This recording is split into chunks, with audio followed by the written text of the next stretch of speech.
Wenzangu hamjambo? Hamjambo tena? Tuwashukuru sana ukaribisho wenu. Let me begin by apologizing for coming in late because I was engaged in something that I needed to take care of this morning. But let me also say that it's a great pleasure to be with you all today as we commission the Lake Turkana Wind Power Project, as well as the Loiyangalani Suswa transmission line. This occasion signals our continued commitment to honor our pledges to the people of the Republic of Kenya. And we are doing this by ensuring that the electricity needed to power our shared aspirations for social economic transformation of our land and nation is generated from clean, renewable, and green sources of energy. My administration is on course to realize sustainable development which is anchored in intergenerational equity by utilizing the resources and potential of today without compromising the Kenya of tomorrow. This project is yet another demonstration that there is indeed plenty within our Kenyan borders, and that every part of the country has the potential to make tremendous contributions to the prosperity of Kenya and the achievement of our national goals.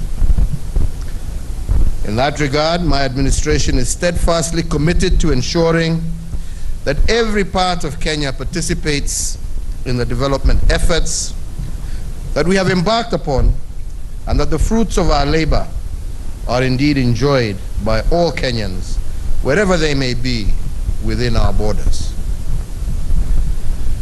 Electricity generation is at the heart of the implementation of our Big Four agenda, which is decent and affordable housing, affordable health care, job creation, and economic growth through manufacturing and food, nutrition security for all Kenyans. Projects, therefore, such as the Lake Turkana Wind Power Project are a core enabler for these Big Four.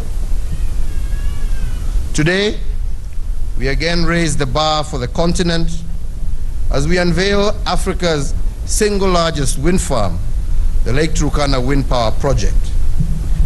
This monumental project, comprising 365 wind turbines of 850 kilowatts each, with a total installed capacity of 310 megawatts.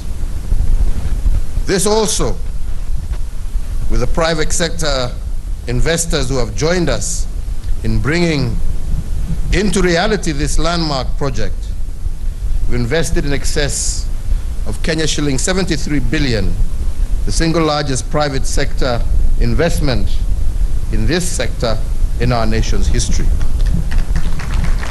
Na tunawashukuru, pongezi.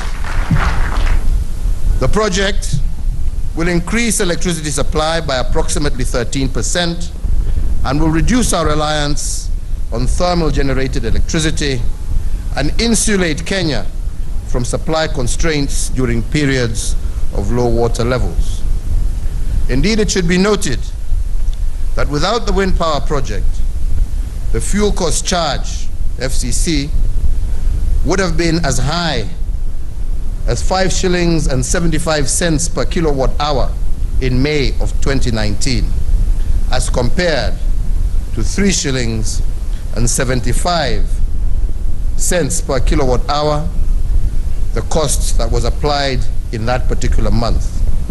This is a combined saving to Kenyans in the amount of Kenya shillings 8.5 billion in the first 8 months of injection of this wind supply to our national grid.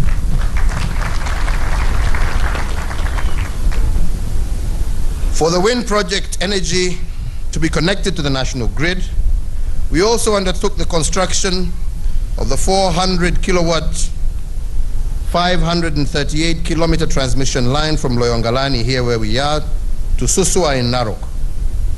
This line has a capacity to transmit about 2,000 megawatts and traverses the renewable energy-rich counties of Marsabit, Samburu, Laikipia, Nyandarua, Nakuru, and Narok. The 438-kilometer transmission line, constructed by Kentraco, will for the first time in our nation's history enable the provision of reliable power supply and enhance connectivity within this region. This should boost this region's education, health, mining, fisheries, tourism, meat processing, and construction sectors, bringing significant dividends to local communities who reside in those areas. Our country is blessed with vast renewable energy resource in all these counties that I have mentioned, and indeed across the entire republic, which still remains largely untapped. Accordingly, my administration has stepped up its efforts to encourage development of wind farms and other renewable green sources of electricity by both Kenyan, and we are also encouraging the private sector to participate. With the investments that we have made so far, we have managed to have our installed capacity increase from 1,768 megawatts in March of 2013 to the current 2,712 megawatts with the Lake Turkana wind, Garissa solar power with 54 megawatts, and the Gong Winds power with 26 megawatts among the ones that have joined the grid within the last year. We are pleased to note that Kenya is without doubt on course to be a global leader in renewable energy.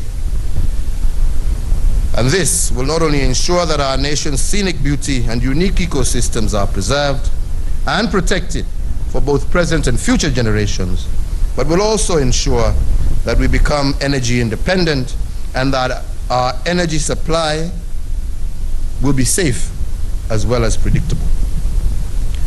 Let me conclude by once again applauding the local leadership as well as the host communities. Once again, Lake Turkana Wind Power Limited, the Ministry of Energy and its agencies, as well as all those who worked hard, including our development partners, with special mention to the Dutch government, and all those leaders who have been involved in what has been billed as one of the most complex project financing structures undertaken in the sub-Saharan Africa. Na tunawashukuru sana. Thank you all very, very much.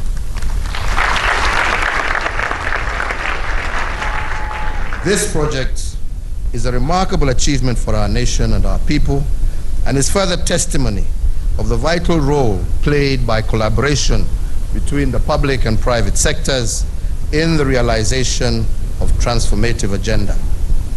I invite other investors, not only within the energy sector, but across the full spectrum of the economy, to join hands with government in conceptualizing and delivering transformative projects that secure measurable returns for our people, but also for the investors. With this monumental feat, as Kenya scores another first in Africa, I also challenge all Kenyans to remain resilient builders who build best when called upon to build greatly. Mimi sitaki ni nene zaidi ya hapo, isipokuwa tena kuwashukuru wote ambao wamehusika na huu mradi ambao tumekuja kuzindua leo. Huu ni mradi ambao utabadilisha taifa letu la Kenya. Huu ni mradi ambao tunataka pia usaidie wananchi, sio tu wa hapa Marsabit, lakini hata Samburu, vile gavana pia ametaja, na sehemu zingine ambazo hapo awali ilikuwa ngumu kupata stima kwa sababu hakukuwa na sources kama hii karibu. Na mimi nafikiria tukiendelea hivyo, na ndipo kila saa mimi naendelea kuhimiza jameni, tufanye kazi, tuache siasa. Miradi kama hii ndio itatusaidia kuhakikisha vijana wa Marsabit wameweza kupata makazi, kwa sababu kazi huwezi pata bila stima jameni. Tunataka watu na kuinua hali ya maisha ya wananchi wetu. Wakienda hospitali tunaweza kuweka madawa zetu kwa sababu kuna stima. Kama ni mambo ya kufanya viwanda vikubwa vikubwa, hatuwezi kufanya bila stima na mambo kama haya. Sisi tunataka kubadilisha maisha ya Wakenya, na hatusemi Wakenya wa Nairobi peke yake. Tunataka Wakenya katika kila kona ya taifa letu la Kenya wako katikati ya mipangilio yote ya maendeleo ya serikali yetu, na hivyo ndivyo tutakuwa na usawa, hivyo ndivyo tutakuwa na maendeleo ya kudumu, na mambo haya ndio itatusaidia sisi wote kuwa na taifa ambao twajivunia na twafurahia. Kwa hivyo mimi nataka kushukuru viongozi wote ambao wametusaidia kuhakikisha ya kwamba huu mradi umekwisha. Nataka pia kusema ya kwamba tunataka kushukuru serikali ya the Netherlands kwa hii barabara ambayo wametusaidia kujenga hapa, na nataka niwahakikishie hiyo barabara pahali imefika sasa, mimi nitahakikisha tutachukua sasa kutoka hapo tuipeleke mpaka Loiyangalani, wananchi waweze kuwa wanatembea kwa njia ambayo inatakikana. Wewe mwenyewe Keter umesema ya kwamba South Horr, Loiyangalani, sehemu hizo zote Marsabit zitapata stima. Wamekusikia. Wakikosa, wewe ndio utakuwa unajibu ni kwa nini hawana stima. Kwa sababu mambo haya ndio itasaidia hawa wananchi, na ndio kweli wajue ya kwamba huu mradi sio tu wa kusaidia watu wa Nairobi ama town zetu kubwa kubwa, lakini pia ni mradi ambao utabadilisha maisha yao hapa mashinani pahali walipo, na ndio tuweze kujenga taifa letu pamoja. Kwa hivyo wenzangu, leo sio siku ya hotuba mingi na mambo mingi. Leo ni siku ya kushukuru Mwenyezi Mungu kwa yale ameweza kututendea siku ya leo, na kusema tuendelee hivyo hivyo. Tuendelee na moyo huo wa kuwa kitu kimoja kama Wakenya. Tupendane, tushikane mikono, tuache siasa duni. Jameni, tufanye kazi, tuinue hali ya maisha ya watu wetu wote.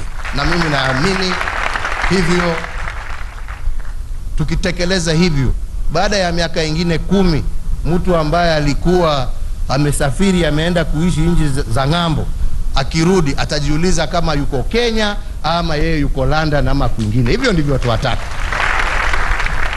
Na hiyo ni jasho, bidii na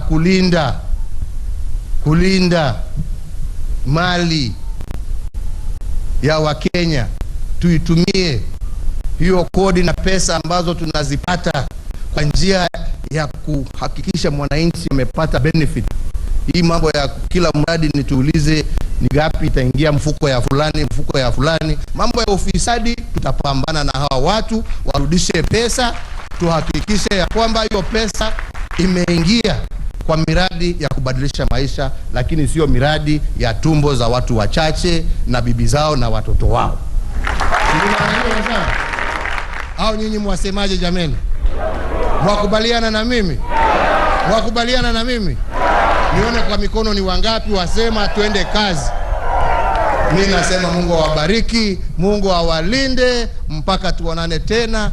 Na gavana, nimekubali mwaliko wako, Disemba tuje hapa tuwe pamoja nanyi katika hizo sherehe kule Loiyangalani. Asanteni sana na Mungu awabariki. Asante.